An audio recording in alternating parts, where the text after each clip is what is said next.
Money. It's something we use every day, but how often do you really think about it? It's a symbol of power, culture, history. Each bill tells a story of revolution, economics, whispering tales of empires that have fallen and risen, even some disasters. Delving into the history of currency is like unlocking a hidden library of human civilization. From the ancient barter systems to the digital currencies of today, money has always been a driving force in our world. It has fueled wars, funded innovations, toppled tyrants. Understanding the history of currency is more than just economics. It's understanding the fabric of civilizations. So join me as we embark on a fascinating journey and we'll explore the captivating world of currency, starting with the US dollar and eventually making our way all over the world, uncovering the secrets and stories hidden with those familiar bills. Every piece of currency holds a story. The images, symbols, and even the materials used all have a meaning. Taking for example the Japanese yen. I have Japan in here somewhere. Where is my Asias? Sadly, I don't have Japan. That often features cherry blossoms, which is a powerful symbol of beauty and transience in Japanese culture, and the intricate details and delicate lines reflect the nation's artistry of craftsmanship. Then there's the British pound sterling, one of the oldest currencies still in use today. Its history dates back centuries, and its design has evolved along with the nation itself. From the royal portraits to the iconic landmarks, each element tells a piece of Britain's story. And these are just a few examples of countless peoples and cultures that we will uncover throughout this series. And among all the world's currencies, the US $100 bill is the most well-known financial note that holds the strongest symbolism of any other note. And we're not going to start there. We're actually going to go further back into the first currencies used in US soil to see how we made our way up to the $100 bill. And with all that, I must point out that when we mention dollar, you first would think of the US currencies, as historically the US currencies have been the world's dominant dollar in our mind and has had control of the global trading system for as long as we can remember. Just as a FYI, the first coinage started in 600 BC in an area around Turkey known as Lydia, which we will cover in a later episode. But for now, we're actually going to start in 1519 with the Bohemian Count Hieronymus Schlick, who discovered a vein of silver on his estate and used this to mint his own currency. And so this happened in a place called Walthamstow Valley, which is now in an area we would know as the Czech Republic. A lot of these coins that he first created, he named them after the area they were found in. So they were called Walthamstalls. They would eventually become Walthamstallers, and eventually shortening that to thalers with a TH, which eventually became the colloquial term for any silver or heavy coin just in the general region. And still to this day, in a lot of places like in Italy, they have the talero,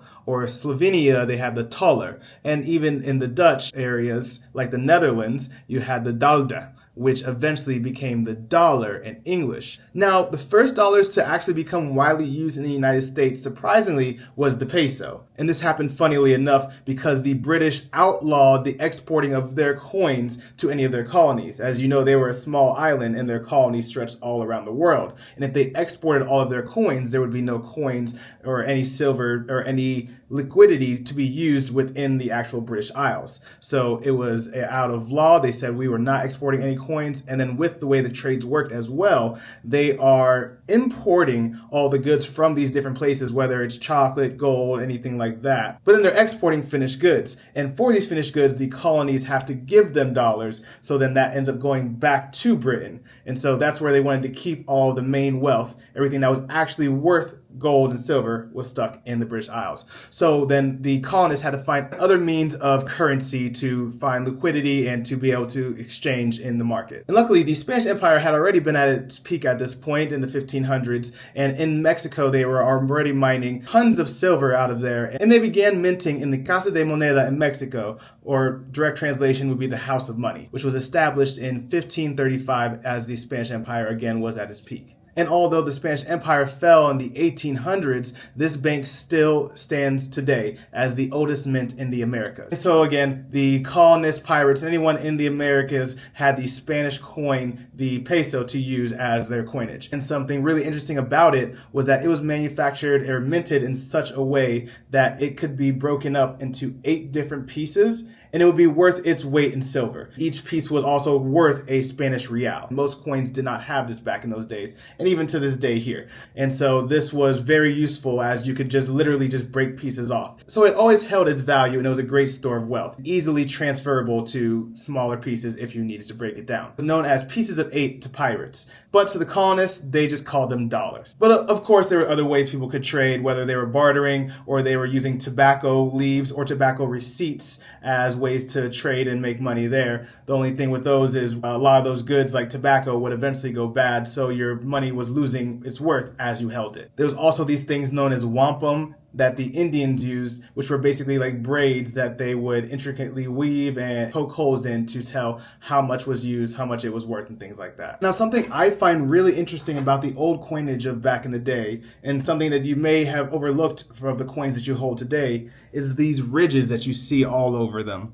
You've noticed that your coins have these striped ridges all along the side. Well, these came from the fact that people used to counterfeit these coins, not by faking them, but by piecing little pieces off the side of them. And so by creating these ridges, you could easily tell if someone had broken a piece off of this. And it also makes it harder to break a piece. Another way they were cheating the system was by the old coins that were kind of less stable and easier to break apart. You could just put a bunch of them in a bag and shake the bag really hard, and you would be left with a tiny bit of silver dust. And if you did that often enough, you'd eventually be able to craft your own coin with the amount of silver you had left over. So they were very crafty in the different ways of counterfeiting or just literally pinching off and creating a little bit extra for themselves.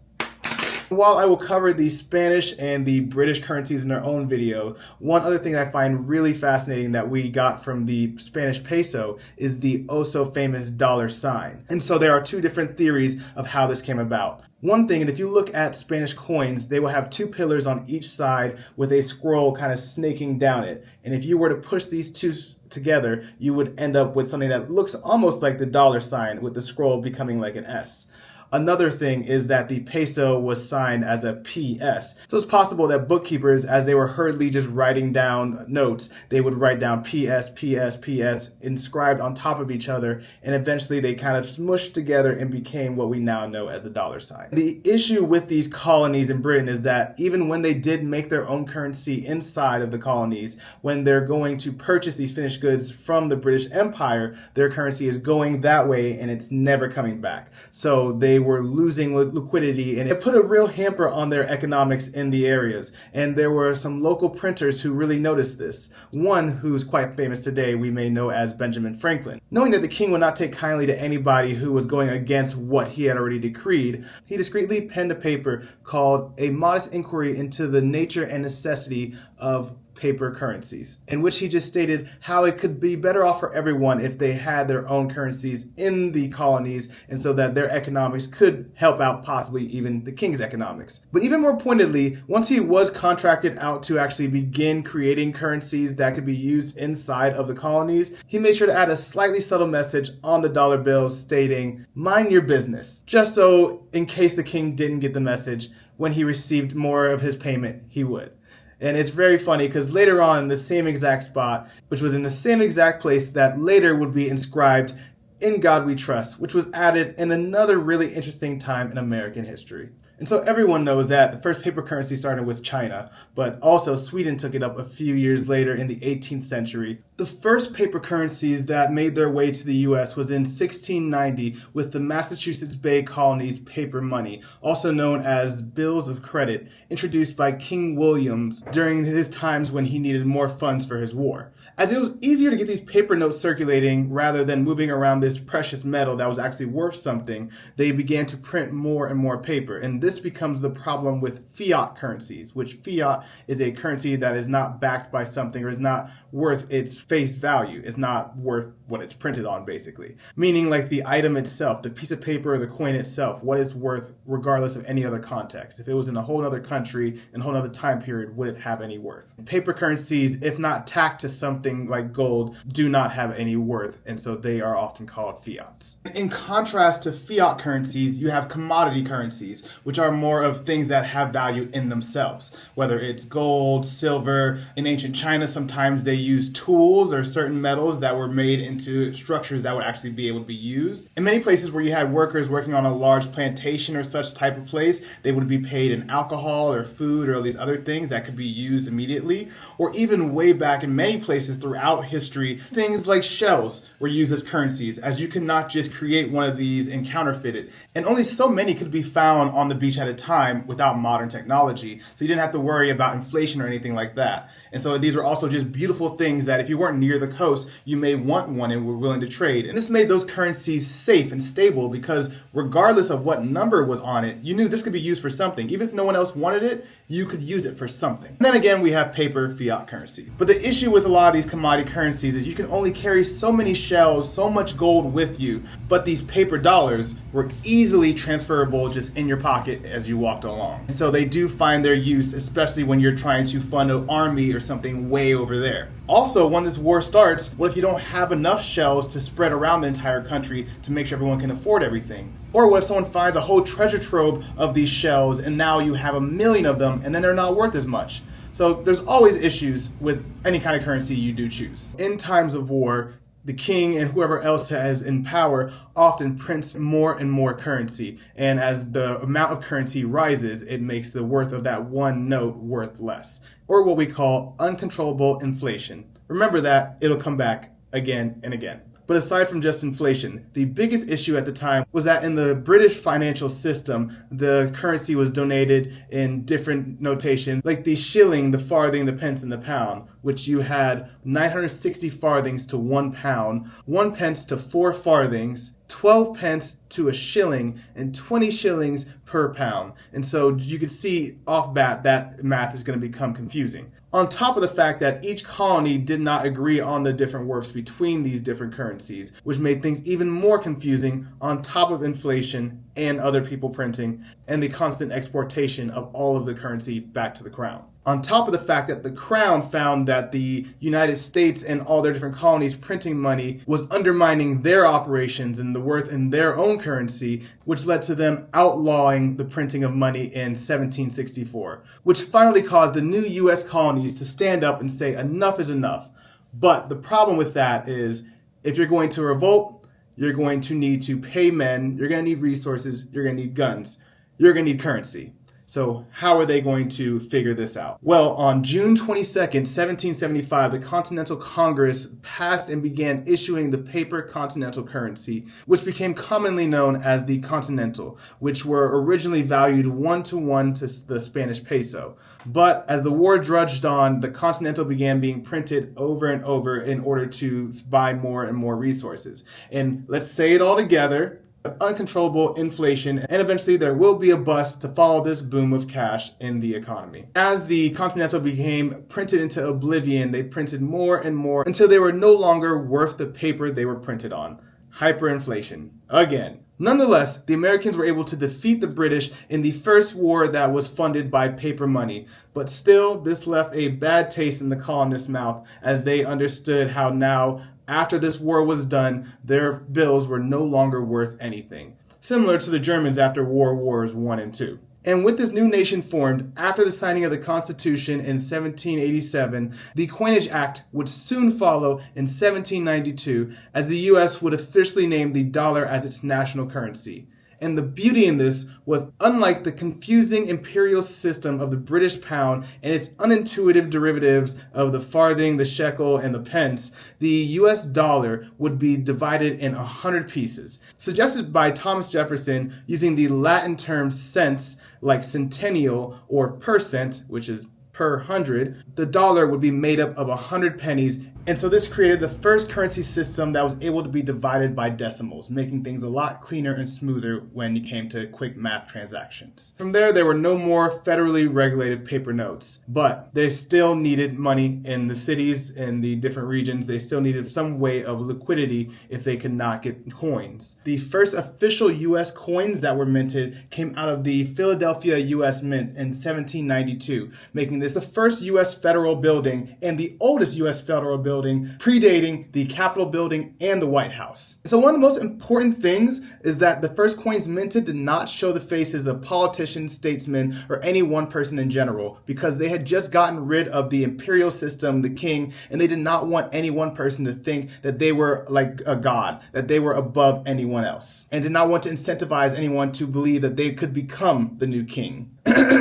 And instead of look to a person, they'd rather have the coins show things like ideas, liberty, victory, freedom, rather than explicit individuals. And this precedent would hold for almost 100 years until another war, the Civil War, that once again caused the need for more currency in the system than we already had. And so for this, we needed to start printing again and bringing out more fiats. And with these new fiat currencies, the thinking was anyone who would receive these new paper notes, at the very least, they would see the face of someone very important, not a king, but someone trustworthy that would at least ensure them that this will be worth something in the end. But even before the Civil War, there still was a need for currency within the colonies themselves that the federal government could not supply. And so with this, they had wildcat banking, which is defined as the issuance of currency in the US by privately organized state chartered banks. Instead of federal deposit banks, these would be banks of issue.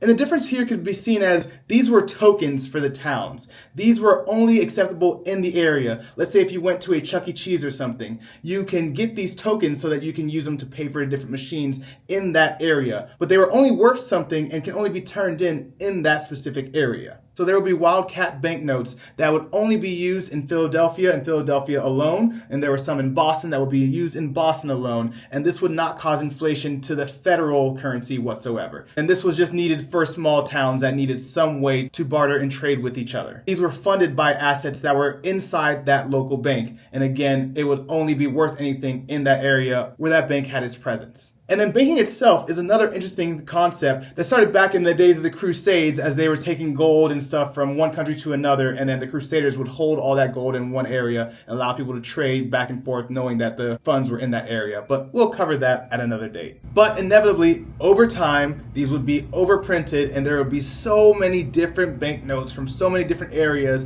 with people moving and trading. Just imagine even railroads that went from one part of the country to the other. They had to create their own notes that would be trusted and known throughout their path of travel. And this would eventually offer an opening for anyone who wanted to counterfeit in Philadelphia, knowing that in Boston they didn't know exactly how these bills were supposed to look. And interesting enough, I've even faced an issue like this myself in my travels back in 2016 when I was in Ireland, where they still had, at that time, different banks printing different notes. And so as I went through the country, I had different looking notes of $10 bills, which I'll see if I still have them. Where are you, Ireland? Oh, there we go. Here's one, Bank of Ireland.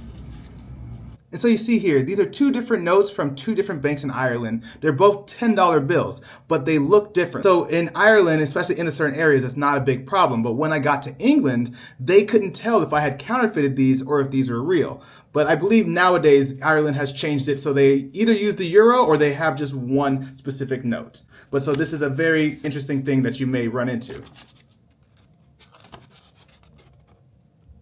And even with the different lists and standards to find out which currencies were real, bona fide, and not counterfeit, eventually this just became overwhelming and too much, and the federal bank had to step in once again. And along with all of that mayhem, at this point, there were still many different currencies that were still being accepted. Even the original American dollar, aka the Spanish peso, was still accepted until the Coinage Act of 1857, when they began to strictly regulate and issue official American paper currencies. Though shortly with this, advancements in photography in the 1860s made counterfeiting these new bills much easier on a mass scale, though some colors were easier or more difficult to reproduce than others, as the chemicals needed were highly taxing to source and to print with the tech of the day, which inspired the mint to start using a very specific green ink on the reverse side of the bills, leading to the names of the well-known today greenbacks. And around the same time came the election of 1860 with Abraham Lincoln,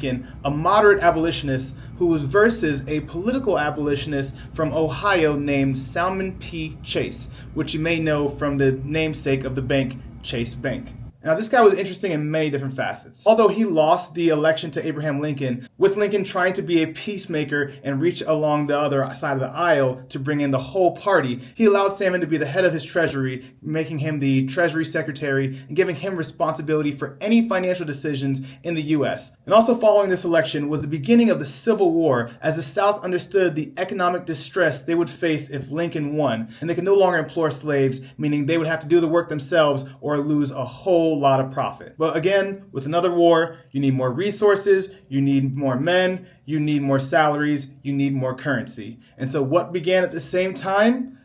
Printing of the fiat currency. And what does this lead to, my friends? Uncontrollable inflation! Yeah! Again, let's go for it. Printing over 400 million of them for this war effort. It was in 1861 when Congress first authorized the issuing of dollar bills, or more of demand notes, to start funding the Civil War in $5, $10, and $15 marks. With Lincoln being on the $10 bill, making himself the first U.S. president with his face on a U.S. dollar bill. Now, these were not the first dollar notes, but they were just issuance of currency that was issued by Congress. But the next year in 1862, Salmon P. Chase, in charge of the Federal Treasury, put his face on the first dollar note, and he was on the $1 bill up until 1869, when he was replaced by George Washington, the first president. So in the meantime of all this, states were still printing the wildcats up until 1863, when Congress passes the National Bank Act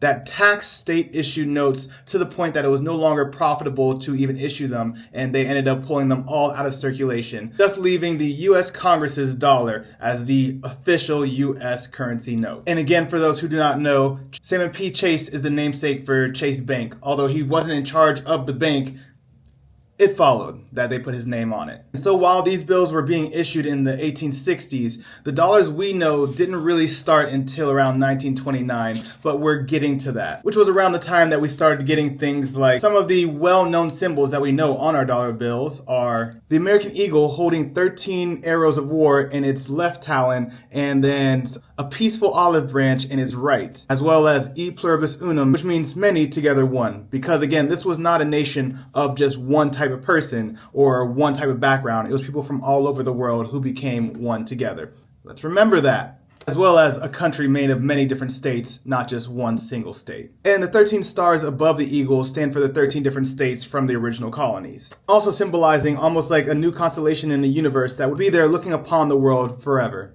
And of course, on the other side, the very famous unfinished pyramid of 13 steps, symbolizing strength, duration, and the fact that we are not yet complete because there was still much work to be done. And there would always be more work to be done. And at the bottom of the pyramid is 1777 in Roman numerals, as well as the Latin words Novus Ordo Seculum, meaning a new secular order, or a new order for the ages, a new type of government, a new way of life. And of course, the all-seeing eye of Providence at the very top of the pyramid that has brought up many conspiracies through the ages, and it will continue forever, I guess, like the construction of the pyramid itself. And then above that is Annuit Sepetus, meaning Providence or God is looking down on our undertaking or what we are doing. And while we're on this topic, we should also go over what really makes this so interesting, the anti-counterfeiting measures that they had to establish back in 1862 and still up to this day that have always been evolving with the times and the technologies. The first thing to notice is that the notes are made of a secret blend of cotton, linen, and paper, which gives it a certain feel that you can notice without looking at it, as well as the sound that each dollar has when it's being handled. That is very different to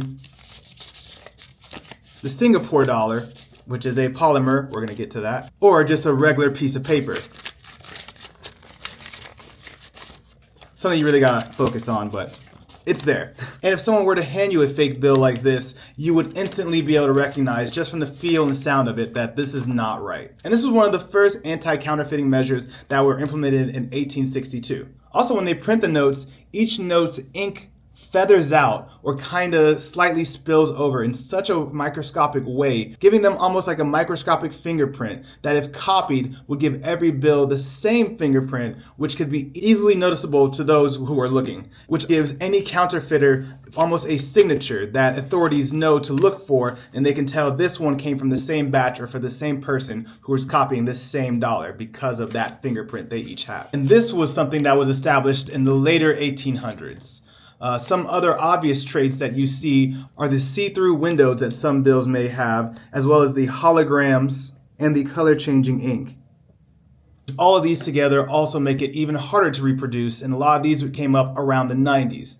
And there are also some less obvious features, like hidden UV fiber strands that stand out under fluorescent lighting. In the later century, some people realized that you could take a $1 bill, since it had a special paper it had to be on, you could just bleach it and then put a $100 bill on top of it. And so for this, you'll notice that the old $100 bills were pretty flat compared to the new $100 bills, that if you just try to bleach it and print back over the 100 on top of it, you would not be able to get off everything that was originally inside the bill, as well as putting everything back on top of it. And while the US took one path, protecting its bills from being counterfeited and adding different security layers, some other countries, in effort to get around this bleaching hack, they just started using the polymer notes. Where are you, Vietnam? Like the one you saw earlier. And this is the first polymer note that I ever came across, which was a 50,000 Vietnamese bill. That when someone handed it to me when I was in Spain, it stood out right away when I touched it and then realized this is like plastic. And what first came to my mind was I thought this would be ingenious in wet, boggy climates so that it would be more water resistant and less prone to getting soggy and tearing, especially when you happen to leave it in the laundry like I do so often. And one of the newest things that you may not have paid as much attention to is the 2013 micro lenses, which add 3D images, which began in the US, but is even more noticeable in the Swiss francs, which makes sense as they have a reputation to hold as the world's safe haven for currency. Notably, because of their neutral stance in wartime, they are the place where everyone goes to put their gold, from the Allies to the Axis. Our presidents, as well as Hitler, all had their money in Swiss banks. And to ensure no one could ever undermine the security of the Swiss franc, they have taken many efforts to make their bills one of the most secure in the world, with them actually winning the award in 2019 for most secure banknotes. But we will get to the Swiss currency and Swiss culture in a later video. And all these security features are just level 1 out of 3 different levels that are hidden in dollar bills all around the globe to ensure the economic stability of these countries. And they usually add and update these new features every 7 to 10 years, as well as destroying and replacing old, mangled, and soiled bills with a similar frequency. And now to get back to the story, as the greenbacks began being printed over and over, they eventually lost 2/3 of their face value. And around the same time in the South, the grayback, which had begun being issued right as the Civil War began, with the South seceding from the North and creating its own country, they had to have their own currency. In the Confederate States of America, which was founded in 1861 in Montgomery, Alabama. Now, one big difference is that these notes bore interest, meaning there was a debt to be paid on top of each dollar when returned. And in the South's effort to fund its war and fight back against the North, they ended up with over $1 million of these graybacks in circulation. But the issue with this is, say it with me everyone, hyperinflation, like always, and it was printed into oblivion until it was not worth the paper it was printed on. And after 4 years of printing this, the $10 Confederate dollar bill went to be worth only 2 cents of its original value.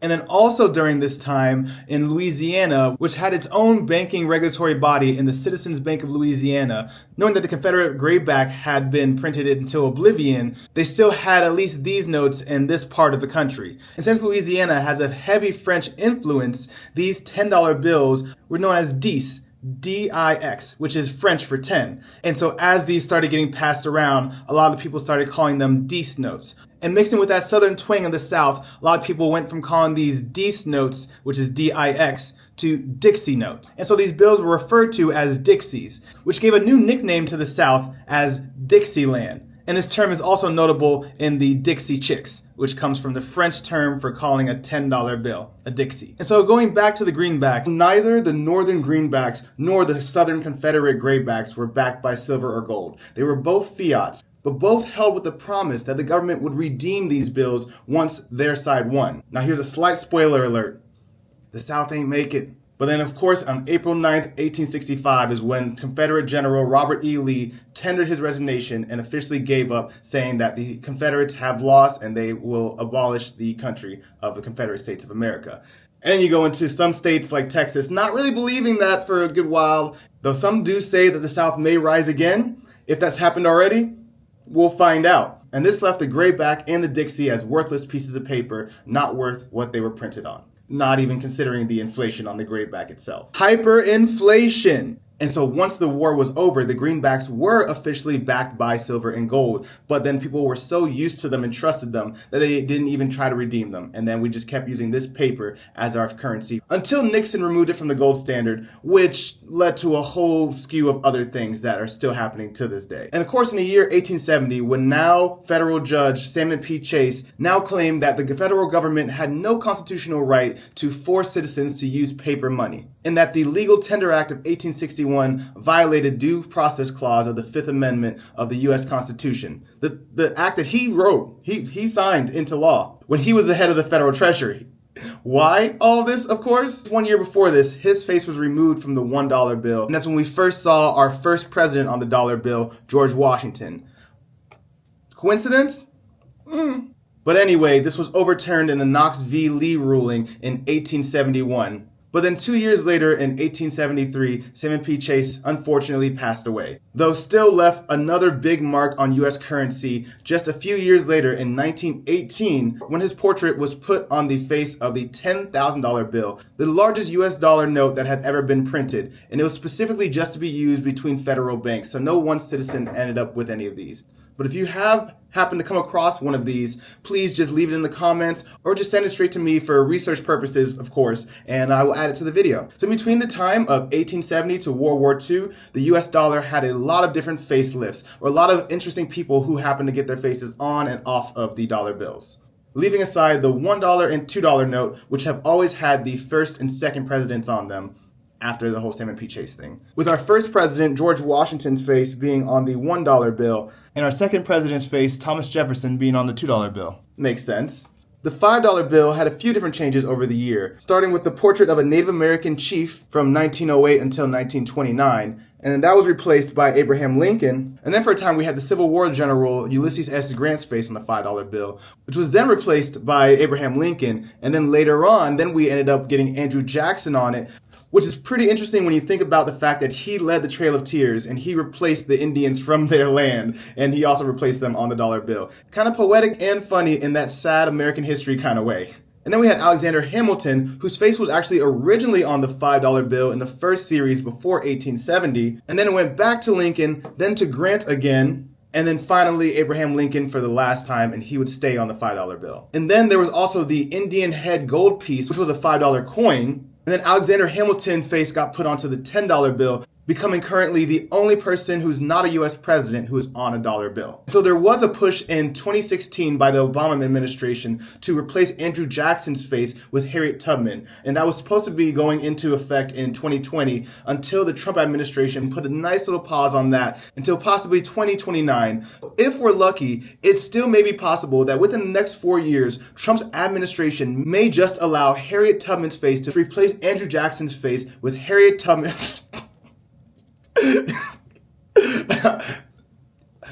And so another way that Salmon P. Chase left his mark on the U.S. is in September 12, 1877, the Chase National Bank was created in honor of the late U.S. Treasury Secretary Salmon P. Chase. And in 1913, the Federal Reserve Act was passed, officially creating the Federal Reserve System, the central banking system of the USA that we still have today.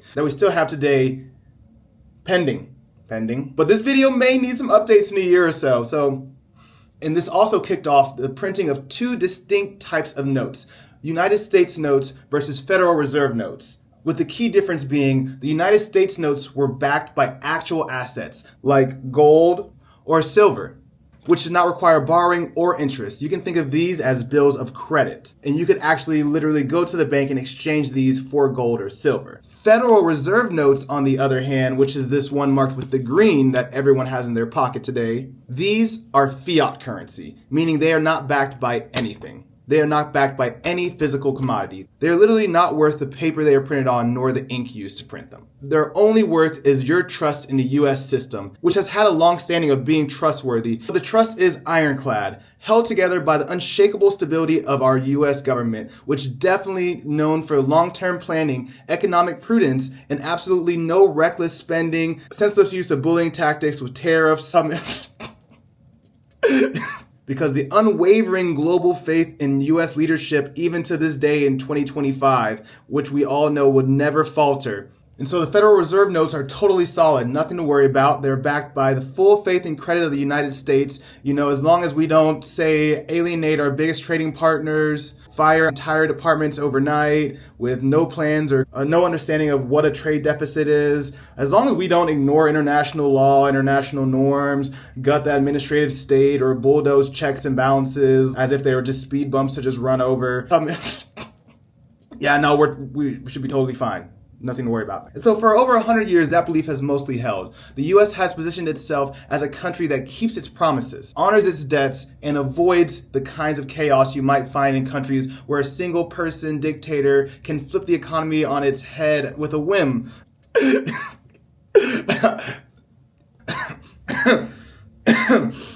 In 1956 is when we got the term "In God We Trust" printed on the bills by Dwight D. Eisenhower. Around the same time, we got the "Under God" portion to the Pledge of Allegiance in schools. And this was a big way to kind of separate ourselves from the Soviet Union. And by the time my oldest bill here, the 1957 silver certificate, was printed, the US dollar had already taken over the global economy. During World War I, the US became the major creditor nation. While Europe was consumed by conflict, America was supplying weapons, foods, and resources, and getting paid in gold and foreign currency in return. This was the first big boost to the American financial dominance. Then came the World War II, which truly shifted the global balance. After years of destruction, Europe was left in ruins, Japan was left in ruins, everywhere except for the US was left in ruins. Its cities bombed, economies shattered, and gold reserves depleted. The United Kingdom, which had long dominated international finance, had to borrow billions from the US to survive.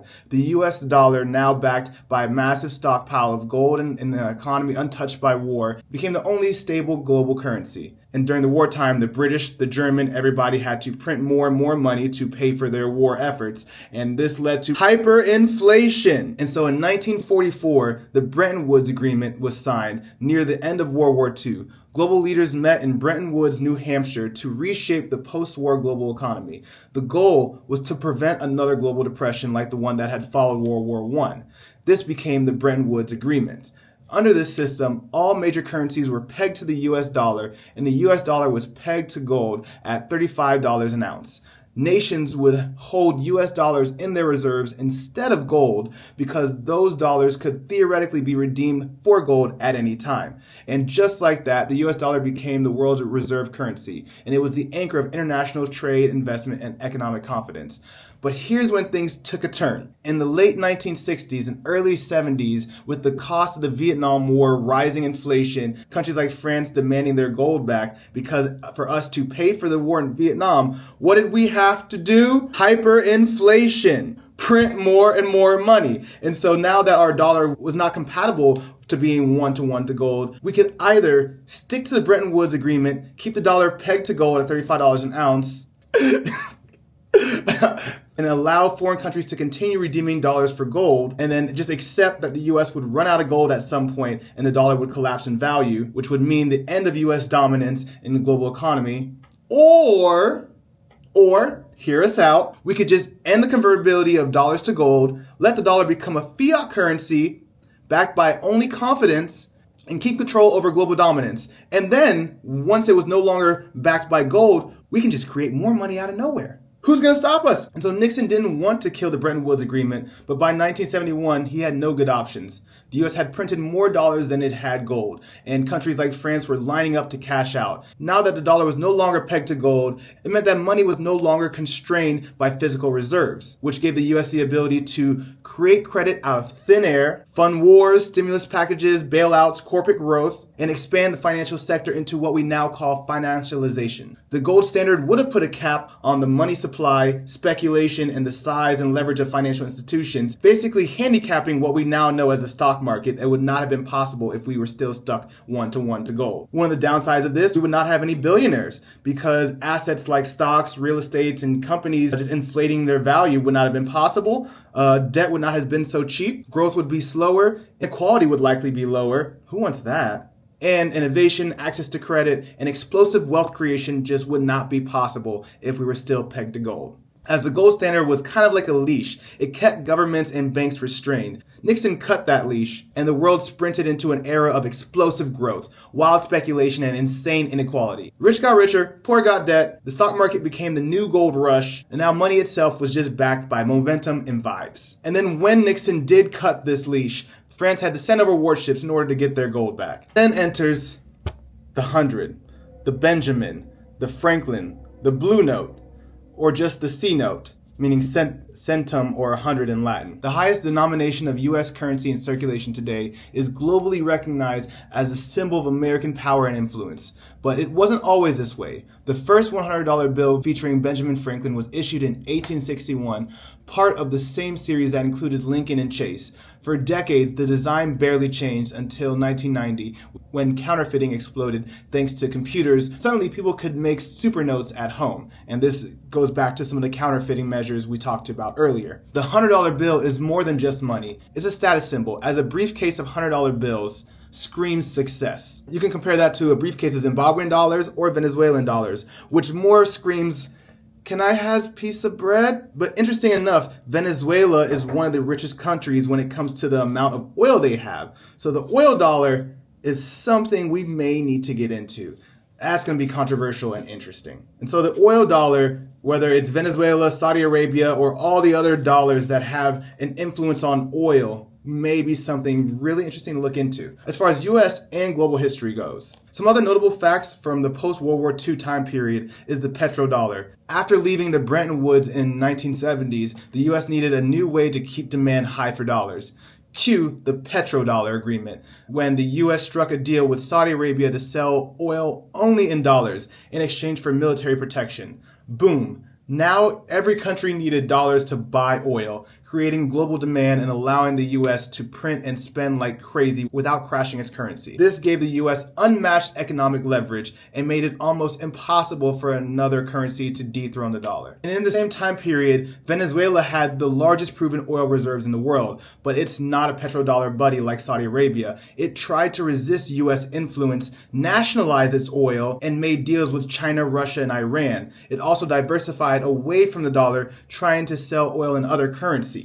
Combine that with internal corruption, price controls, and over-reliance on oil exports, and some CIA meddling. When oil prices crashed in dollars, Venezuela became screwed. But now, in 2025, we have the BRICS nations, which is a coalition started by Brazil, Russia, India, China, and Saudi Arabia and South Africa, where they are trying to create a new currency that is not controlled by the US dollar and the US Federal Reserve. As they are building alternative payment systems to the US SWIFT, creating trade deals in local currencies, and talking about a common BRICS currency. And if they succeed, they could break the dollar's monopoly on global energy trade, which would reduce global demand for the USD, threaten US borrowing power, and start a slow motion end to dollar dominance. Again, we're in a good place here, guys. We're in a great place here. And then other fun things that we could talk about, but this video is way too long, it would be the rise of credit and consumerism in the US that also affect the currency, the GI Bill and the middle class boom, but not for all. Pull yourself up by your bootstraps, come on now. And quantitative easing. All of these things also had big effects on the US dollar as it's grown and where we are today. But for now, we'll leave it here. So by following the history of these notes, we've traced the rise of the United States as a global power. Currency reflects culture, crisis, and confidence. And every bill has a story behind it. From barter systems to blockchain, money has always been the center of civilization. And by studying it, we don't just learn about economies. We learn about ourselves, our history, and our future. Now, thanks for watching all the way to the end. You may not believe it, but this video has been years in the making. But it's hard balancing school, work, bills, and having a life while also researching, scripting, writing, filming, editing all these episodes all on my own. If you enjoyed this, please comment, share, or like to boost us in the algorithm, as well as check out the Patreon or leaving some donation, as it will help me to finally build a team and bring these stories to you faster with more hyperinflation, nuances, comedy, and history facts. And hopefully one day I might even pay off my school debt as I continue to share the world's currencies and the stories behind them. Me personally, I just love cultures, languages, people. I love to travel, learn, and help. And your help by watching this, sharing this, and donating can help me do that and bring more of this information and just entertainment to you. Again, don't forget to like, comment, and subscribe to Getting to Know, also known as Todos the Mem. Todos, Spanish, we're all. The, mem, same. We're all the same. It's because we are. And then in this series of Difference in Dollars, I will continue bringing you fascinating stories behind the culture and countries of the world through the perspective of their currency. Let me know in the comments which country you think I should explore next.